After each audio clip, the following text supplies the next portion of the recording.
They destroyed my bridge without warning. Now they're begging me to reopen the only road back. I woke up this morning, stepped outside, and saw nothing where my bridge used to stand. Just a pile of broken wood. Emails from the HOA flooded my inbox. Cheerful words, smiling faces. But behind those smiles, I realized they had no idea. I owned the only road into their fancy little neighborhood. And now they were trapped, waiting desperate. And I held the power. I smiled, but only inside. Welcome back to HOA Secrets Uncovered. I'm Mark, a homeowner like any of you. I live in a quiet suburban street, where every lawn is perfect, every mailbox aligned, and the HOA board thinks they control everything. I'm just a guy who likes building things, keeping my peace. But today, that peace would be tested.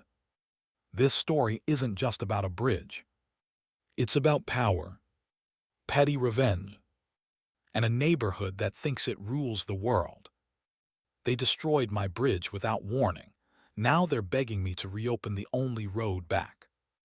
I stepped closer to the empty space where my bridge used to be. The wood was gone. All that remained was splintered dirt and a few nails sticking out like tiny threats. I crouched down, touched the ground. It felt strange, like someone had taken something from me. But it wasn't just wood. It was more than that. It was my control, my quiet power in this neighborhood. The emails from the HOA popped up on my phone again. They were polite, cheerful even. We had to remove unsafe structures.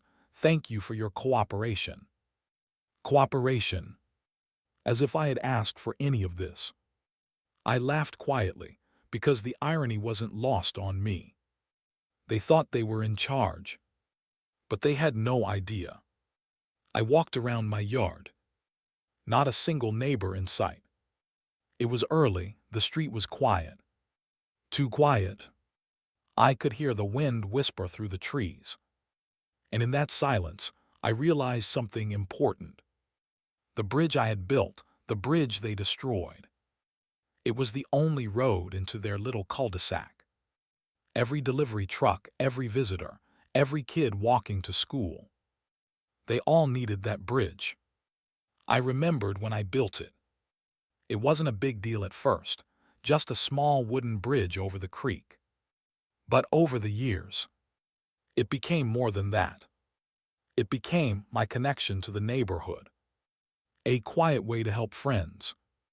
A shortcut for neighbors who actually appreciated it. And now it was gone. I walked slowly to the edge of the creek, stared at the empty space, and tried to imagine the faces of the HOA board members when they realized what they had done. I smiled only inside, because I knew something they did. They had no way in. No bridge, no shortcut, no access. They were trapped. My phone buzzed again. It was another email from the HOA president. Her subject line was cheerful, important neighborhood update. I opened it. The words were innocent, polite, formal. But the meaning was clear. They had no clue I could control the situation now.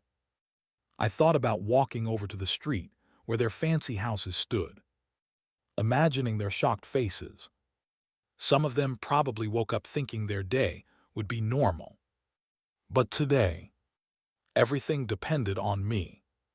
I walked back to my porch, sat down, and let the reality sink in. I had always followed the rules mostly. I had kept my distance from petty board fights. I had minded my own business. But today they crossed a line. They didn't just remove a bridge.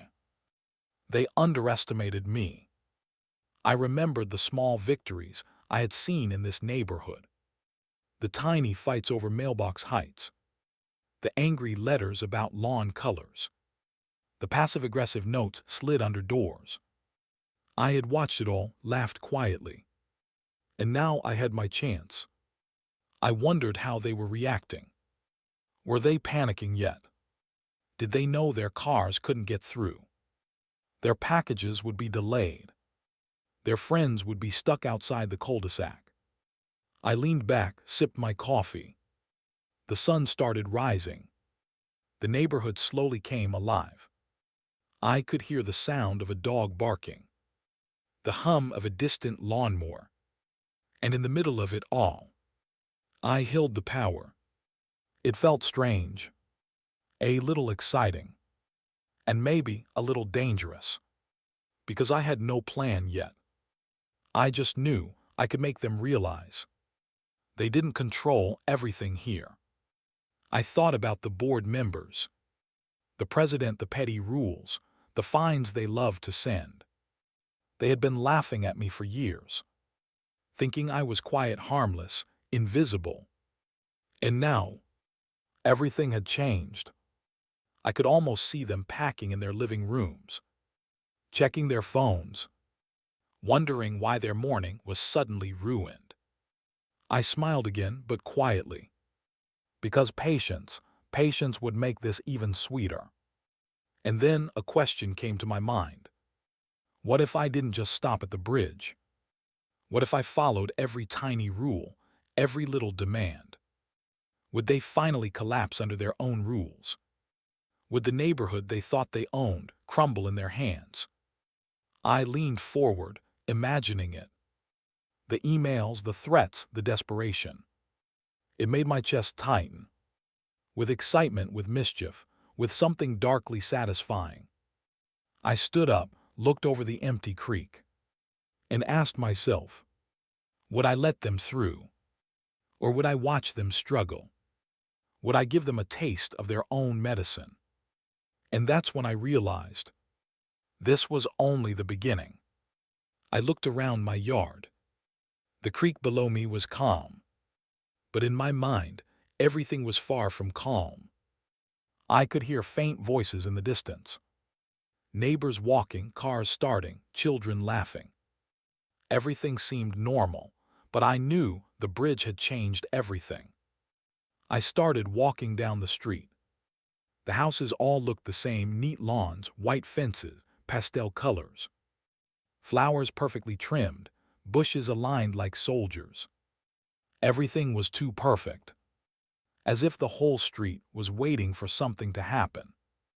And in the middle of it all, the HOA board. Those people with their little clipboards, their petty rules, their angry emails. They had been controlling this neighborhood for years. Every mailbox, every lawn, every color. They thought they owned it all. But today, the joke was on them. I walked past Mr. Thompson's house. He's the kind of guy who reports your trash, if it's 2 inches too close to the sidewalk. He waved at me, smiled. I smiled back, secretly enjoying the thought of him realizing the bridge was gone. He had no idea. Then there was Mrs. Cartwright, HOA president, the woman with the perfect hair, perfect smile, perfect rules. Her eyes never smiled, even when she spoke. She sent letters like daggers, all polite on the outside, cruel underneath. I remembered the last meeting. She lectured me about my fence height. And now she had destroyed my bridge. Without a warning, without a conversation. And she thought it was normal. I stopped by the street corner. Checked the cul-de-sac. No cars moving, no deliveries. Just the sound of birds and a quiet hum of distant engines. It was almost too quiet. Too empty. They were trapped. And I could see the panic building in my mind already. I thought about my own house. I live in a simple home, nothing fancy. Just a quiet place where I could relax, build things, fix things, live my life. But today, it wasn't just my life anymore. It was everyone else's too. I walked into my garage, looked at the bridge plans I had kept. Years ago, a small project. Now a tool of control. I smiled. Not everyone gets a chance like this, to quietly have all the power. I went back outside. The board members might be checking their phones, packing in their living rooms. I could imagine the texts flying, calls unanswered, emails stacking up. They didn't know how to act. And I was calm. I started walking slowly toward the entrance of my property, just close enough to watch the cul-de-sac. I noticed Mr. Lewis. He owns that big SUV, packing, muttering to himself. He must be thinking of how to get his groceries or pick up his kids. And the bridge, my bridge, it had stopped everything. I could hear Mrs. Cartwright's voice in my mind. Always calm, always polite, always threatening. I remembered every petty rule she enforced. Every letter, every email, every ridiculous fine. And now she had no idea the tables had turned. I walked along the creek imagining what would happen if I just didn't act. If I waited, watched, let them panic. I could see the street filling with frustration, anger, desperation. The neighborhood they thought they owned, suddenly out of their control. It felt good. I hadn't felt this alive in years. I imagined each board member, one by one, trying to deal with the chaos. The delivery trucks, the mail, the kids. And me, sitting quietly, sipping my coffee. Watching, smiling, waiting. It was petty, yes. But it was perfect. And then I realized something else. This wasn't just about revenge. It was about justice.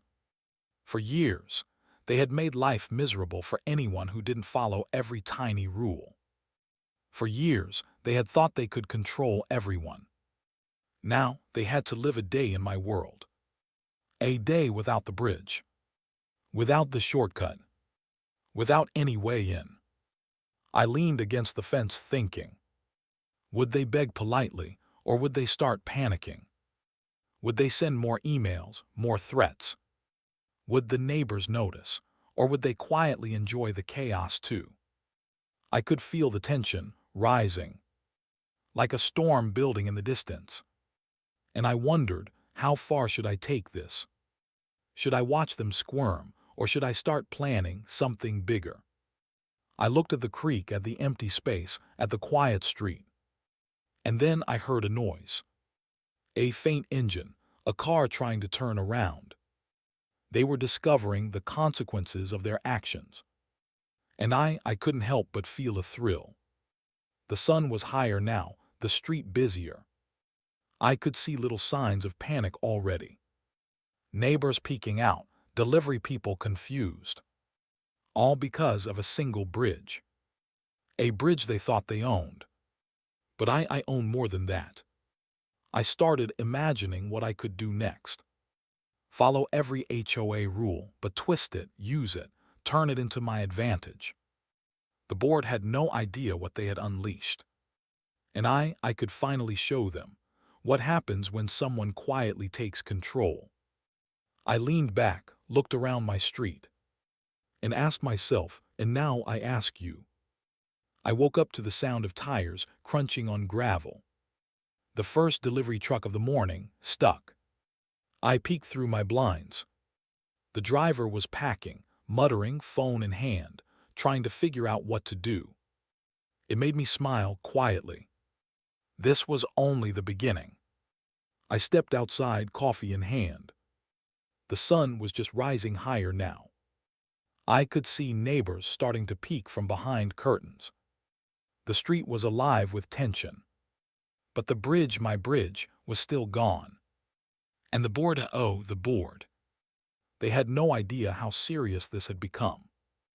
I remembered every petty rule they had enforced. The fines, the threats, the endless emails. The way Mrs. Cartwright lectured everyone as if she ran a kingdom. She thought she controlled the neighborhood. But she didn't, not today. I walked slowly to the edge of my property. I could hear Mrs. Cartwright's voice in my mind, always calm, always perfect, always terrifying. And I thought, What would happen if I followed every single rule, but in a way that made life impossible for them? I smiled. The idea was delicious. I decided to test the waters. I pulled out my phone, drafted a simple email. "Good morning, hope everyone is doing well. The bridge will be reopened soon. Stay safe." I didn't send it. Instead, I imagined the panic building in their minds. Did they realize their day depended on me? Did they even know how trapped they were? A truck honked behind me. I turned slowly.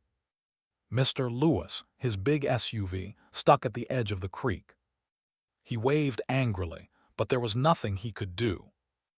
I waved back casually. Inside, I felt a thrill. Patience was my weapon. Then I noticed something. Neighbors were starting to talk, quietly at first. Whispers behind fences, glances through windows. Everyone was noticing the chaos. I realized I wasn't the only one enjoying this. Some of them had grown tired of the board's rules too. I walked along the street. Every lawn perfect, every house shiny. But behind that perfection, tension, anger, fear. The board had underestimated what happens when people finally break, even a little. I started planning. If I followed every HOA rule, but twisted it, I could control the entire cul-de-sac. The fines, the rules, the petty letters, all could be used. I could make life unbearable. And they wouldn't even know why. I checked my emails. One from Mrs. Cartwright, subject line, urgent bridge situation. I smiled. The word urgent suited her perfectly. She didn't know the truth. She didn't know I controlled the only road. She probably thought she could fix it with an email or a polite visit. She was about to find out. Nothing would be that simple. I walked down the street, thinking of every way I could quietly follow the rules. And twist them. Make the board realize how powerless they really were. I imagined them packing, panicking. Maybe calling lawyers, sending more emails. All while I sat quietly, sipping my coffee, watching, waiting.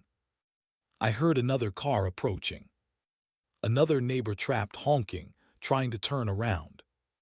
I could see them talking on their phones, frustration building. It made me realize this was just the start. Just one morning, and already chaos. The board had no idea how much trouble they were in. I walked back to my yard. The creek flowing silently, empty, calm.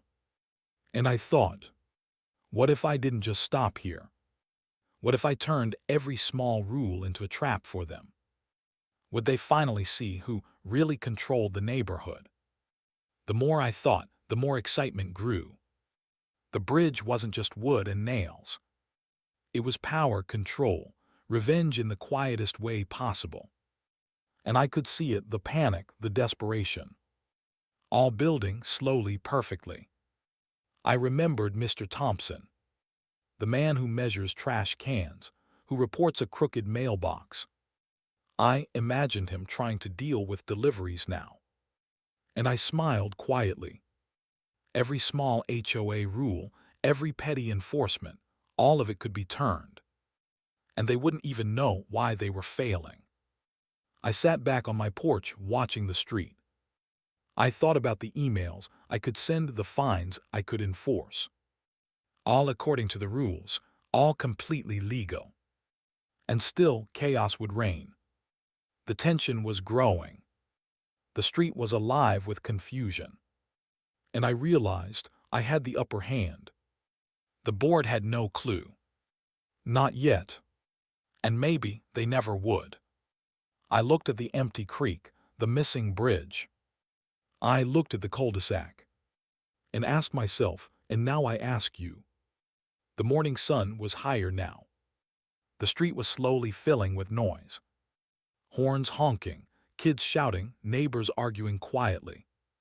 And all because of a single bridge. My bridge, the one they had destroyed without warning. I stepped outside, coffee in hand, and watched the chaos unfold. Mr. Lewis's SUV was still stuck. He was packing, checking his phone, looking furious. I could hear snippets of his conversation. Can anyone get through? No, what do we do? I smiled quietly. Patience. Patience was everything. Then I noticed Mrs. Cartwright. HOA president, perfect hair, perfect smile, perfect anger. She was standing at the edge of her yard, phone pressed to her ear. Talking, probably begging someone to fix the situation. Her calm voice shook slightly, and inside I knew panic had arrived. I walked slowly down my driveway. Just enough to be seen. Neighbors glanced at me, puzzled, frustrated. Little whispers started. He's standing there doing nothing. How is this possible? I smiled quietly to myself. They didn't understand. I was doing everything and nothing all at once. I remembered the rules the board loved to enforce. Every fence, every mailbox, every blade of grass. I realized I could use them quietly, legally. Every petty regulation could become a weapon. And I could make them feel powerless, just as they made others feel for years. I checked my emails. One from Mrs. Cartwright, please address the bridge issue immediately. Another from Mr. Thompson, this is unacceptable, delivery trucks cannot get through. I laughed quietly. No one knew, no one suspected. They thought they had control. But I held it all in the quietest way possible. I started walking toward the street entrance. I noticed a small group of neighbors gathered. Some looked frustrated, some amused. I realized not everyone supported the board blindly. Some secretly enjoyed the chaos. And maybe they had been waiting for this day. Waiting for someone to show them that the rules weren't always their enemy. I decided to act subtly. I sent a polite email to the board, carefully worded. Good morning. The bridge situation is being reviewed. Thank you for your patience. No urgency, no panic, nothing that seemed threatening. But inside I knew their minds were racing. Every second they waited, every confused thought gave me more control. By mid-morning, the cul-de-sac was buzzing. Delivery drivers circling, neighbors walking back and forth. And still my bridge missing, my power complete. I could see their frustration building, like a storm about to break. And I realized this was the first layer of chaos. Just a warm-up. I walked back to my porch and watched the scene. The quiet joy of control was strange. A little thrilling, maybe even dangerous. I could see Mrs. Cartwright waving her arms, speaking to someone on the phone. She was trying to enforce order, but the rules she loved, the rules she lived by, were working against her now. Then I noticed something funny. Some neighbors were enjoying the freedom. Kids laughing, friends walking over to talk to me. No one could enter the cul-de-sac without permission. And I was granting it or denying it quietly. Power had never felt so simple, so pure. I realized I could follow every petty rule, every small regulation, and twist it, use it, turn it into chaos. A mailbox too high, fine, they could fix it after their deliveries were blocked. A lawn not green enough, perfect, they could water it after waiting hours for access. Every tiny complaint, every fine could be amplified, and they would have no clue why. By noon, the cul-de-sac was in full motion. The board panicking, neighbors whispering, drivers circling. I could feel the tension in the air. And it made me realize I had not only trapped them, I had started a quiet rebellion. And I was winning. I walked down the street, pretending to water my flowers. Listening, watching, calculating. Every sigh, every mutter, every glance. It was like a game, a quiet, slow game. And I was several moves ahead. Then I thought, what if I didn't just stop at the bridge? What if I used the rules, all the rules, to slowly make life unbearable for the board? Would they realize, eventually, who really held the power? I leaned against my fence, looked at the empty creek. The cul-de-sac, full of frustration, full of quiet panic. And I smiled quietly. The game had only begun. And I wondered, how far could I push them before they broke completely? I took a deep breath, sipped my coffee, and asked myself, and now I ask you. By mid-afternoon, the street had transformed. Not in a bad way, but in a way that made everyone realize. Control had shifted. The cul-de-sac was buzzing. Horns honking, neighbors yelling, kids running in confusion. And all of it because of one simple thing. A missing bridge. I stepped outside, coffee in hand, and walked slowly toward the creek. I could see the SUV still stuck. Mr. Lewis packing, tapping his fingers, muttering. I waved politely, as if I hadn't noticed the chaos I had caused. Inside, I was laughing quietly. Patience had done its work. Then I noticed Mrs. Cartwright. She had a stack of papers in her hand, lists of fines, complaints, violation notices. She was trying to organize something. But everything she had built, all her rules were crumbling. Her perfect calm gone, replaced with frantic gestures, muttered orders. It was almost beautiful, in a quiet, ironic way. I walked along the street, observing, calculating. Neighbors were whispering, some frustrated, some amused. Some had stopped trying to leave and were just watching. The realization was spreading. Even the people who followed the rules, even the obedient ones, they were noticing something was different. The rules they lived by weren't helping. And the bridge, my bridge, was the center of it all. I remembered every petty rule, every letter, every fine, every complaint. And I thought, what if I followed all of them perfectly and used them to push the board and the neighborhood into chaos? I smiled quietly. The possibilities were endless. I decided to test it. I sent a polite email to Mrs. Cartwright. Please note, the bridge situation will be resolved according to HOA rules. Thank you for your patience. Nothing threatening, nothing unusual. But I knew it would drive her crazy. Because every second she waited, every confused thought, every frustrated call, gave me more control, more quiet satisfaction. I walked back to my porch sipping coffee. The chaos was building. Mr. Thompson was measuring the distance between the creek and the edge of the road. Too narrow, unsafe, unacceptable, he muttered. I smiled quietly. The irony was perfect. He had spent years enforcing petty rules. Now he was trapped, frustrated, powerless. I started thinking bigger. If I could manipulate the board slowly, quietly, using only the rules they loved, I could control the neighborhood completely. Every fine, every complaint, every rule could be used against them. And they wouldn't even know why.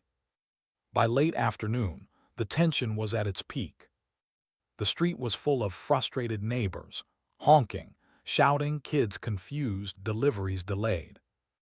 And the bored Mrs. Cartwright especially, packing, talking on phones, trying to fix something that could not be fixed. I watched quietly. Patience had brought me here, and it was beautiful. Then I noticed something unexpected. Some neighbors were starting to talk openly, sharing their frustrations, venting about years of petty rules. Some even smiled at me, as if saying, finally, someone is showing them what it feels like. It made me realize this wasn't just revenge. It was justice in the quietest, slowest, most satisfying way. I walked slowly down the street, every step deliberate, every glance careful. I could feel the tension building in the air. And I realized I had the upper hand completely. The bridge wasn't just a bridge anymore. It was a symbol, a tool, a quiet weapon. I thought about how far I could push this. What if I made them follow every petty rule to the letter and still blocked their access? Would the neighborhood finally see who really held the power? I leaned back against the fence, watching the street, the chaos, the subtle panic. And I felt something strange, a mix of excitement, satisfaction, and curiosity. How far could this go before someone snapped completely? I looked at the empty creek, the silent space where my bridge had stood. I realized the next move would be crucial. One wrong step, or one perfectly timed action, could change everything. The sun was starting to dip. The shadows grew long, and the tension on the street was thick. Delivery trucks still circling, neighbors whispering, packing, frustrated. And the board. They were at the edge of their control, slipping with every passing minute. I stepped onto my porch, watched. Mrs. Cartwright was packing, papers in hand, muttering under her breath. Her perfect smile had vanished, her calm voice replaced with tiny cracks of panic. I could almost hear her thoughts. How is this possible? The bridge gone, the street trapped. She didn't know, she had no clue. Not yet.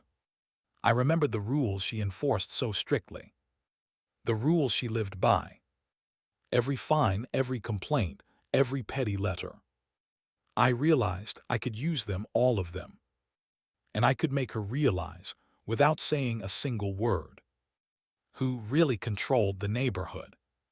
I decided to step up quietly. I sent a carefully worded email. Bridge access is temporarily restricted. All safety rules are being followed. Thank you for your patience. Nothing threatening, nothing unusual. But inside, I knew Mrs. Cartwright would feel the weight of every rule she had ever sent. Her panic rising, quietly, painfully, beautifully. I walked down to the edge of the creek, looked at the empty space, my bridge, my tool, my power. The truck still stuck, the neighbors still frustrated. I realized I wasn't just controlling access. I was controlling every reaction, every movement, every sigh, every mutter. I was in their heads without them knowing. Then I noticed Mr. Thompson, the man who measured everyone's trash cans, checked every lawn. Now packing, muttering, calculating, helpless. I smiled quietly. The irony was perfect. For years he enforced rules. Now those rules trapped him. And he had no one to blame but himself. I decided it was time to push further. I started notifying the HOA politely of potential rule violations. Small things, nothing major. Just tiny reminders, letters, notes. Every minor rule enforced quietly, but with perfect timing. The chaos increased, the panic grew. And still I sat calmly, sipping my coffee, watching, waiting. I noticed some neighbors watching from their porches. Some whispering, smiling quietly. Finally, someone else understood. This wasn't just about a bridge. This was about power control and seeing the petty board finally stumble. By early evening, the board members were frantic. Mrs. Cartwright packing, Mr. Thompson muttering. Even some of the other members looked shocked. They had never imagined rules could be used against them. And I had turned their favorite weapon, their obsession, into my own. I walked slowly down the street, every step deliberate, every glance careful. I imagined them trying to fix the problem.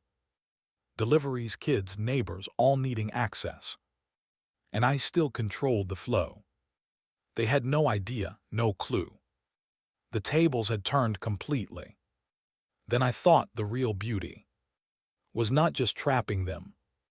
It was letting them realize, slowly, painfully, that the bridge, the road, everything depended on me.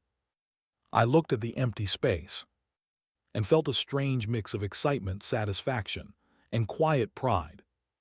The rules they loved, every tiny regulation, now worked for me, and the neighborhood finally understood who really held the power. I sat back on my porch watching shadows stretch across the cul-de-sac. I imagined the board members packing in their homes, trying to regain control. And I realized I could have stopped at any moment. I could have rebuilt the bridge, let everything go back to normal. But where would be the fun in that? I leaned back, coffee in hand, and asked myself. And now I ask you. The sun was dipping low. Shadows stretched across the cul-de-sac. The tension in the street was thick. Every neighbor, every truck, every delivery, all waiting for something. And I held it all quietly, calmly. I stepped onto my porch, coffee in hand. The empty space where my bridge had stood looked calm, peaceful, almost innocent. But it wasn't just wood and nails anymore. It was power, control, revenge, all wrapped into one simple structure. I could see Mrs. Cartwright packing, muttering, phone pressed to her ear. She had finally realized, maybe, just maybe, that the bridge, and everything depending on it, was no longer hers to command. Her perfect smile gone, replaced by panic and frustration. It was delicious, quietly, beautifully. I walked down to the creek, looked at the missing bridge, the chaos I had created, and I thought, maybe it's time to give a little. Not because I had to, but because I wanted to. And on my terms. I sent a short, polite email to the HOA. Bridge access will be reopened, under safety rules and proper timing. Thank you for your patience. Nothing threatening, nothing dramatic, just a hint. A whisper of control. And instantly, the board members stiffened. The weight of every rule, every fine, every complaint hit them all at once. They were realizing the power, the control, had always been mine. I watched as trucks slowly started moving. Neighbors cautiously stepping through the newly cleared path. Children laughing, deliveries resuming. And yet everyone still aware that this bridge, this road, this access was something I could give or take at will. I smiled quietly. Finally, the neighborhood was calm for now. But the lesson, the subtle power would linger. They had learned rules weren't always weapons, and control wasn't always where they thought. I remembered the petty fines, the emails, the letters, the threats, all their years of trying to control me, all their obsession with perfection. And now, I had rewritten the rules quietly, subtly, perfectly. They had no idea how close they had been to losing it all. I walked slowly back to my porch, sipped my coffee, watched the street. Some neighbors were smiling, quietly. Some whispered to each other. Some stared at me, as if saying. Finally, someone stood up. Someone showed them the truth. I thought about Mrs. Cartwright, packing, muttering, frustrated. Her perfect authority quietly crumbling. I realized she would never underestimate me again. Not quietly, not publicly, not ever. I looked at the bridge, finally standing again. I could have built it sooner. I could have ignored the chaos. But where would be the fun in that?